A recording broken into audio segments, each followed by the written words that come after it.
She's one of the most distinctive faces in pop. Quirky, ever-changing, always surprising. Her music is impossible to label. She's sold over 15 million albums and appeals to both the underground and the mainstream. I think she is genuinely, in popular music, the only true innovative artist that's out there. She's on a whole nother level of music, and the sounds and the beats that she does is unheard of.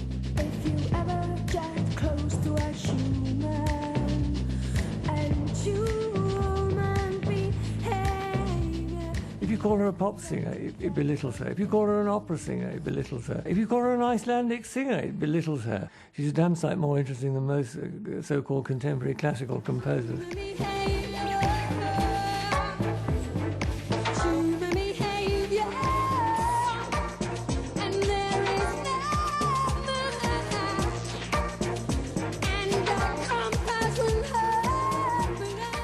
She was born with a voice that's very sexual, but at the same time very childlike, very vicious and like powerful, but no sense that she'd ever do damage.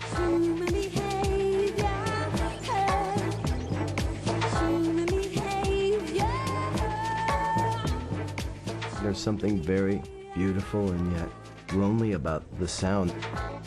You feel like a ship captain in the middle of the night coming at an iceberg, and the iceberg is our culture, and from behind it is this last love letter coming of a voice, you know, and it's something very, magical and clearly very ethereal about the sound.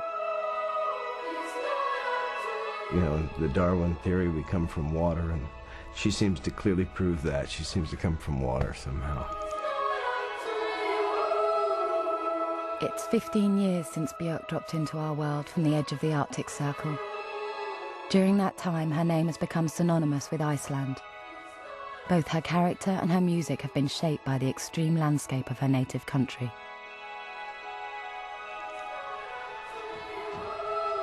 I think the biggest influence Iceland has had on my music is organic.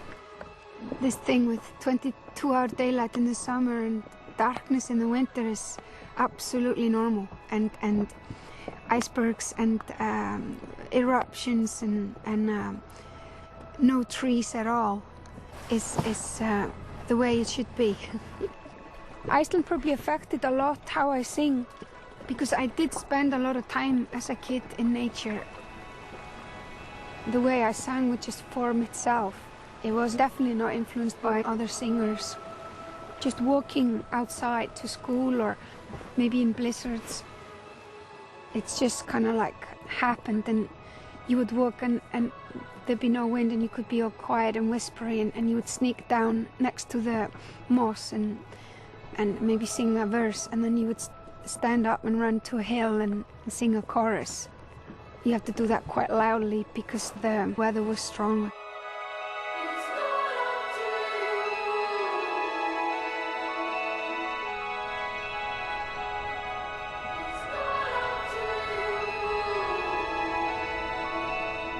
Björk was born in Reykjavik in 1965 and grew up surrounded by the raw, primal landscape of Iceland, but in a culture which was rapidly embracing modernity.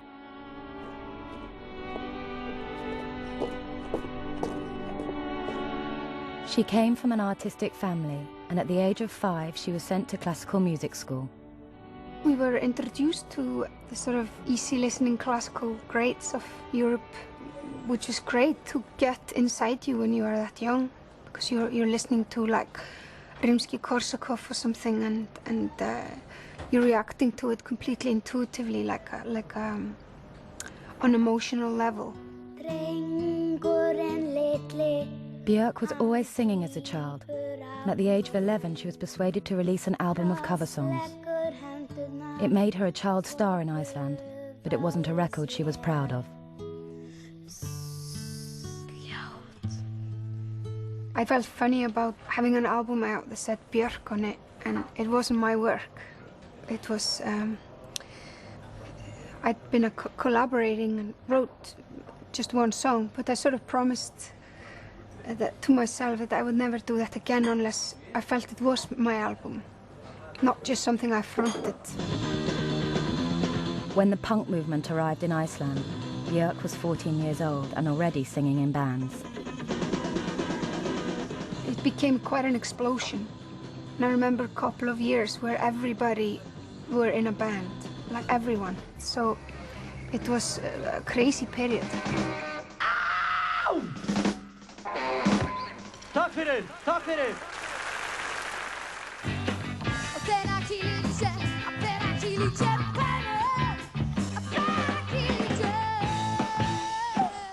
She was just like this strange little girlfriend of my best friend, you know. And she soon became quite involved in things we were exploring in poetry and with pictures and everything. At that time we were all self-publishing poets, selling our poems in the street. I think you can see in her writings and in the lyrics that she has begun writing about bodily desires mixed with a search for an emotional high.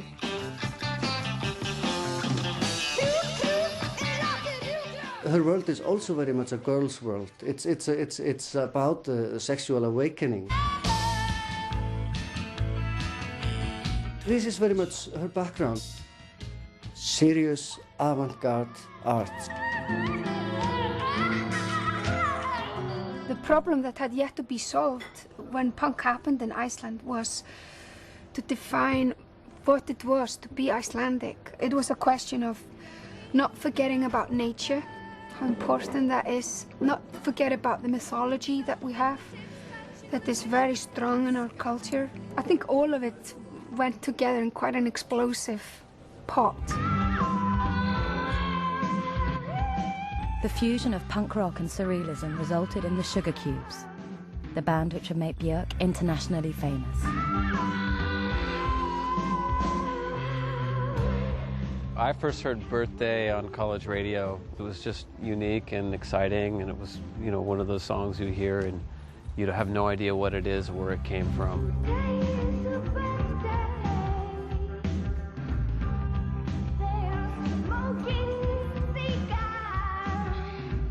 Björk singing in Birthday, there's something unearthly about it. It's just so excessive and wild, and it just kind of goes against the grain of the music.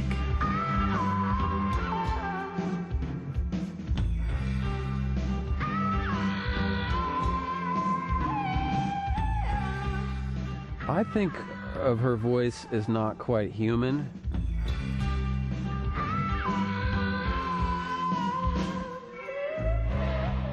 She had to be a really bad girl.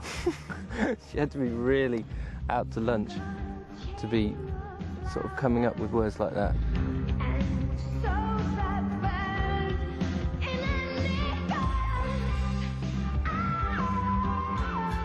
It sounds totally out of control, her voice, but it's not at all. You know, there's a sense in the voice of a tiny kid who's very, very childlike, but very brutal.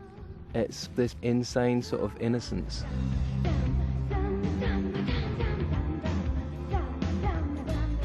But after 5 years singing with the Sugar Cubes, Björk had outgrown them and was ready to move on. As much as intellectually, it was very, very stimulating to hang out with poets and authors. Musically, it just wasn't challenging anymore for me. I had just grown, become a little bit more mature, and I was craving and I was hungry to meet people who felt the same way about music as I did.